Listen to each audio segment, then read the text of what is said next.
warahmatullahi wabarakatuh. Bismillah walhamdulillah sallallahu alaihi wasallam Muhammadin wa ala alihi wa ashabihi ahli sidqi wal wafa. Allahumma salli ala nuril anwar wa sirril asrar wa tiryaqil aghyar wa miftahi babil yasar Sayyidina wa maulana Muhammadin al-mukhtar wa alil adhar wa ashabil akhyar adada ni'amillahi wa ifdali la hawla wa la quwwata illa billah amma ba'd.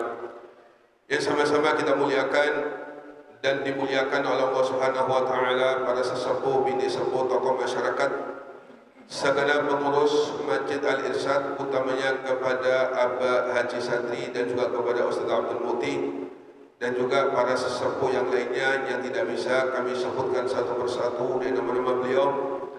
Namun tanpa mengurangi rasa hormat saya atas kemuliaan beliau-beliau, kita doakan beliau-beliau mudah-mudahan beliau-beliau dipanjangkan umur oleh Allah Subhanahu wa taala, diberikan kesehatan oleh Allah Subhanahu wa taala, segala penyakitnya disembuhkan oleh Allah Subhanahu wa taala, diluaskan rezekinya oleh Allah Subhanahu wa taala, segala urusannya dimudahkan oleh Allah Subhanahu wa taala, segala hajatnya dikabulkan oleh Allah Subhanahu wa taala, dijadikan anak keturunannya menjadi anak keturunan yang saleh-saleh, amin ya rabbal alamin. Hadirin hadirat yang saya muliakan dan dimuliakan Allah Subhanahu wa taala, alhamdulillah, puja dan syukur kita kepada Allah Subhanahu wa taala, ungkapan terima kasih kita kepada Allah.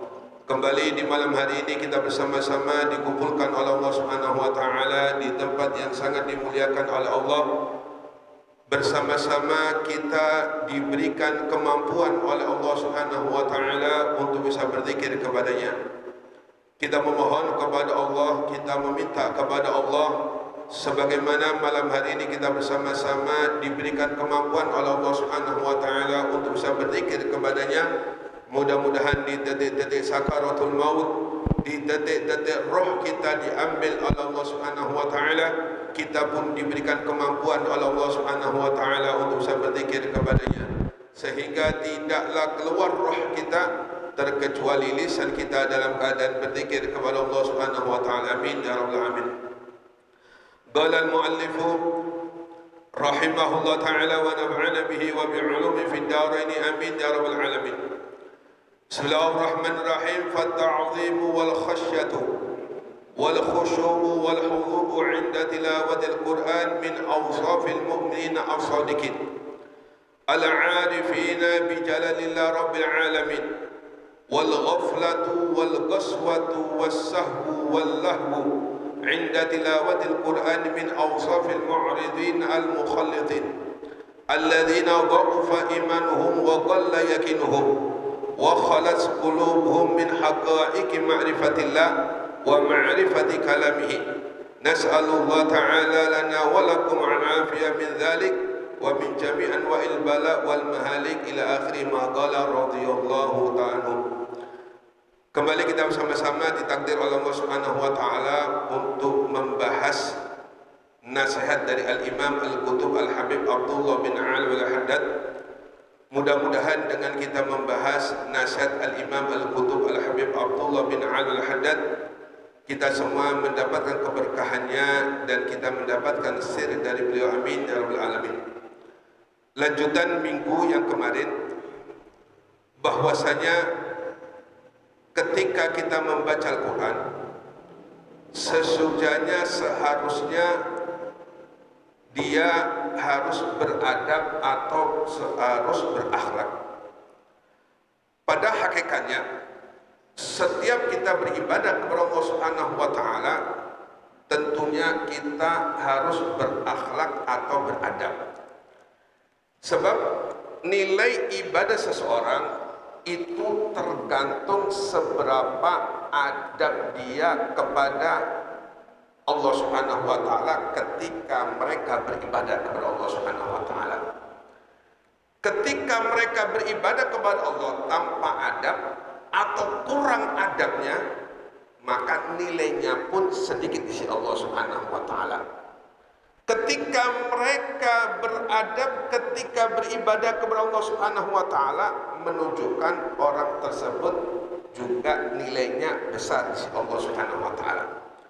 Makanya di sini katakan tanda-tanda dari orang arif, Orang yang mengenal kepada Allah Subhanahu wa taala, orang yang makrifat kepada Allah Subhanahu wa taala tentang keagungan-keagungannya, ketika mereka beribadah kepada Allah, entah itu membaca Al-Qur'an, entah itu berzikir kepada Allah Subhanahu wa taala, entah dia salat ataupun lainnya segala macam ibadah, orang yang makrifat kepada Allah, orang yang mengenal tentang keagungan Allah Subhanahu wa taala, mereka pasti akan mengagungkan seakan-akan dia memandang Allah Subhanahu wa taala.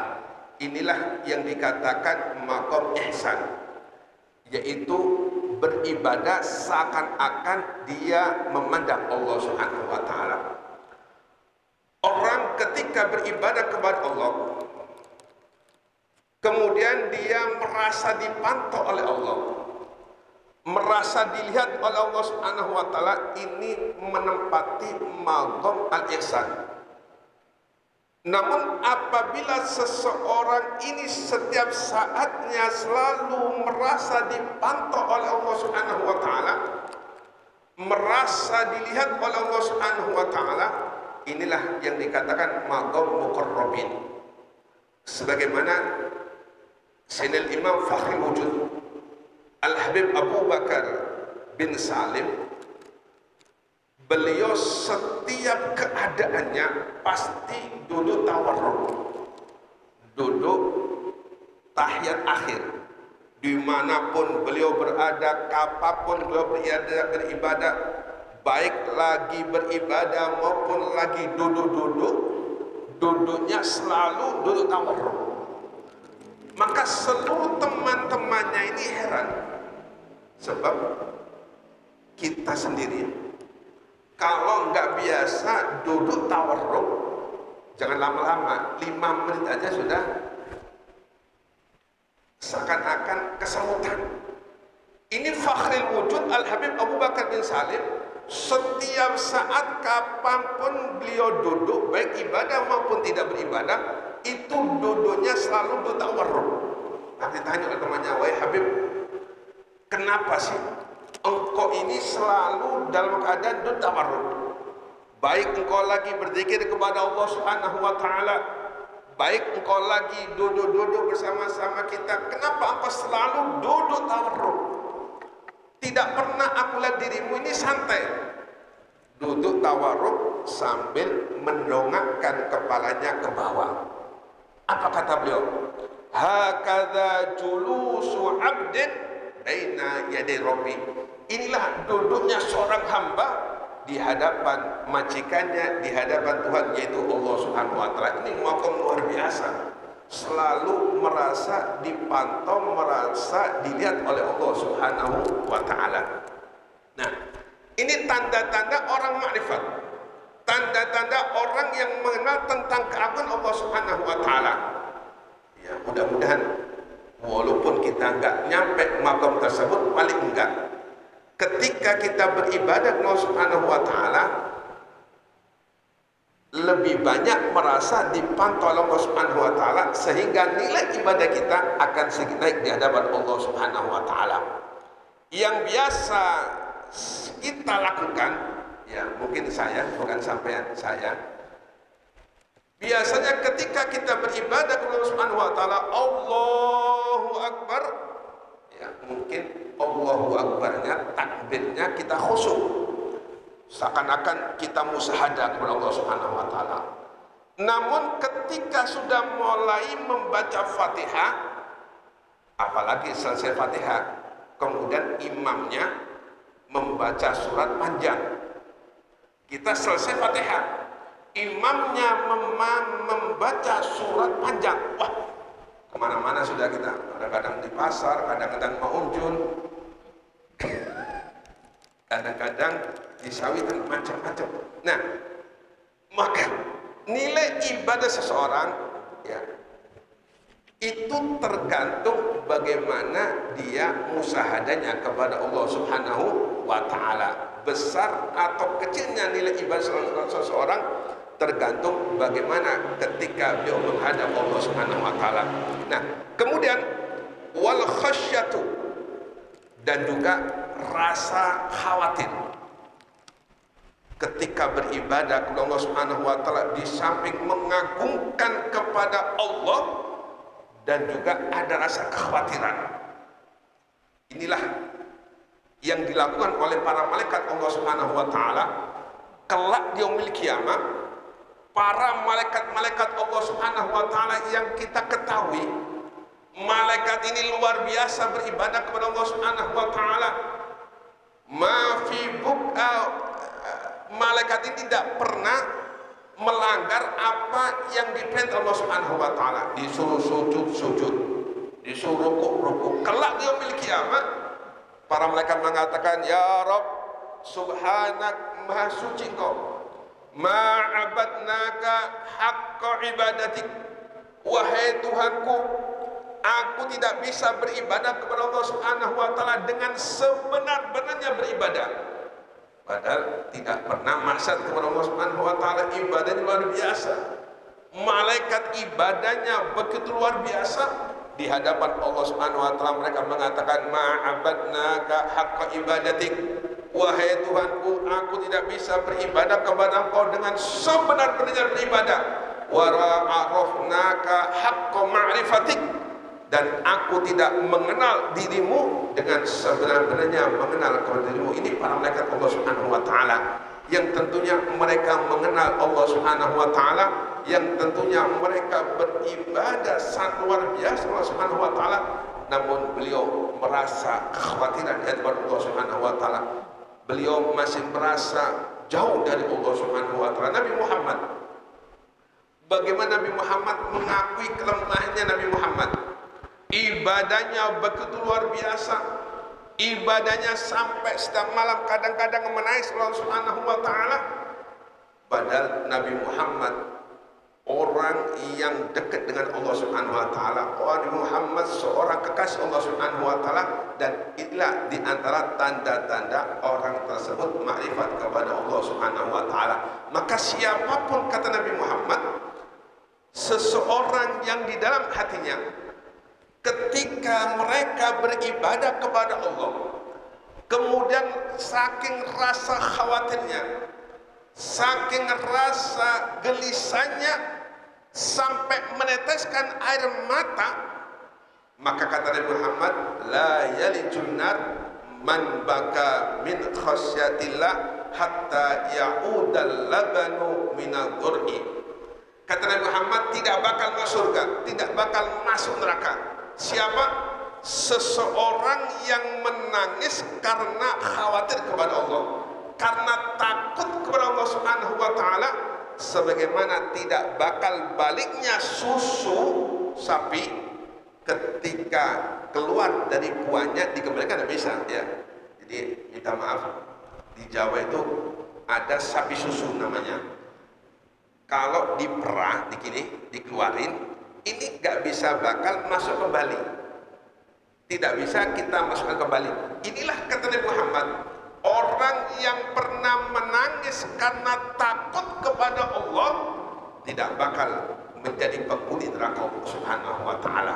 Makanya Nabi Muhammad menceritakan kelak di yaumil kiamah ada seseorang dari umat Nabi Muhammad ketika dihisab oleh Allah Subhanahu wa taala, kemudian dia divonis oleh Allah Subhanahu wa taala, oleh malaikat-malaikat Allah menjadi penghuni neraka Allah Subhanahu wa taala. Maka umat Nabi Muhammad ini mengadu kepada Allah Subhanahu wa taala, sedangkan Allah Subhanahu wa taala Maha mengetahui. Ini menunjukkan betapa mulianya orang yang pernah menangis karena takut kepada Allah Subhanahu wa taala.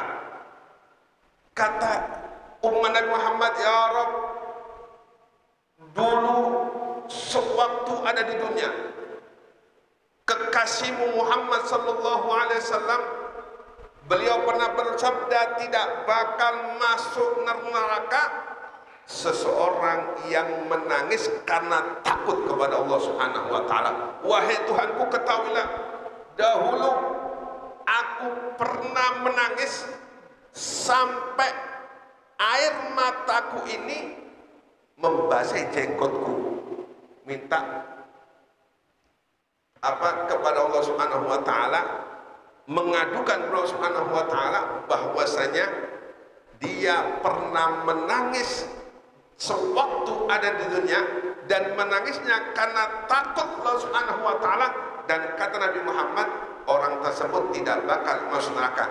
Maka ketika dia mengadu Allah Subhanahu wa taala, maka Allah Subhanahu wa taala mengampuni dosa-dosa hamba, dosa-dosa umat Nabi Muhammad SAW, karena sewaktu ada di dunia pernah menangis takut karena Allah Subhanahu wa taala. Inilah kemudian malaikat mengatakan, naja fulan bin fulan bi sya'ratin wahidah. Satu dari umat Nabi Muhammad, fulan bin fulan, diselamatkan oleh Allah Subhanahu wa taala dari azab Allah Subhanahu wa taala dengan sebab bi sya'ratin, dengan sebab bulu air mata, bulu mata yang pernah dulu basah, menangis karena takut Allah Subhanahu wa taala. Nah, orang yang ketika beribadah kepada Allah, berzikir ataupun ketika dia merenung, tafakur, kemudian dia ingat kepada Allah Subhanahu wa taala dan dia menangis ketakutan karena Allah Subhanahu wa taala, maka ini tidak bakal menjadi penghuni neraka Allah Subhanahu wa taala. Makanya Nabi Muhammad SAW ini ketika beliau membaca Al-Quran, mendengarkan Al-Quran, ada di antara ayat-ayat Al-Quran yang menjelaskan tentang adab Allah Subhanahu wa taala, Nabi Muhammad sering menangis. Pernah suatu ketika Mu'adz bin Jabal, beliau mengatakan, ya Rasulullah, wahai Rasulullah, apa maksud ayat wa yauma yunfakhu fis suri fatatuna afwaja? Di hari ketika sangkakala ditiup oleh Allah Subhanahu wa taala, ditiup oleh malaikat Allah Subhanahu wa taala, fatatuna afwaja, mereka kemudian datang berbondong-bondong. Maka Nabi Muhammad, ya Mu'adz, sa'alta an amrin azimin, engkau telah bertanya kepada aku tentang perkara yang sangat agung sekali, yang mana kelak umatku, wahai Mu'adz, akan digiring oleh Allah Subhanahu wa taala ke mahsyar menjadi 10 kelompok. Di antara kelompok dari 10 tadi, yaitu yang pertama tidak bisa melihat, yakni buta, dan dalam keadaan tuli atau bisu, dalam keadaan tuli. Apa penyebabnya kata Nabi Muhammad? Penyebabnya yata'ajjabuna an a'malihi, yaitu mereka bangga dengan amalnya, bangga dengan zikirnya, bangga dengan Al-Qur'annya, bangga dengan sholatnya, bangga dengan puasanya, bangga dengan ilmunya. Maka orang yang membanggakan diri kepada ibadahnya, maka kelak dia memiliki kiamat akan digiring oleh Allah Subhanahu wa taala dalam keadaan mata buta dan telinganya tuli. Kemudian ada juga di antara 10 tadi digiring oleh Allah Subhanahu wa taala dalam keadaan tanpa kaki dan tanpa tangan. Jadi jalan menuju mahsyar ini apa gini, berjalan muter-muter gini, kepalanya dipakai untuk ke mahsyar. Kenapa? Karena nggak punya tangan, nggak punya kaki. Apa penyebabnya orang ini kelak digiring oleh Allah Subhanahu wa taala menuju mahsyar tanpa kaki, tanpa kepala? Yu'dzuna jironahu, yaitu pernah menyakiti tetangganya. Makanya hati-hati. Sebagaimana kita memuliakan Allah, maka kita wajib hukumnya memuliakan makhluk Allah.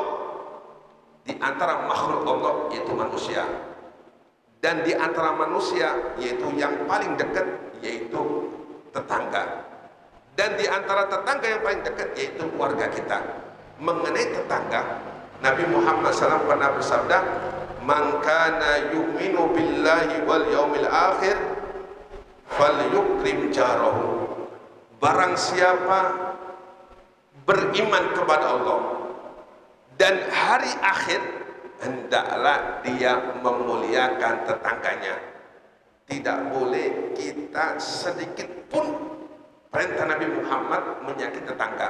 Walaupun tetangga kita berbuat salah terhadap diri kita, maka kita tidak boleh membalas kesalahannya. Kita harus selalu berbuat baik terhadap tetangga, apapun bentuknya tetangga terhadap diri kita perbuatannya.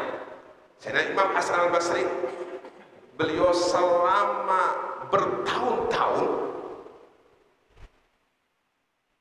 air kamar mandi tetangganya orang Yahudi ini masuk ke rumahnya Imam Hasan al-Basri.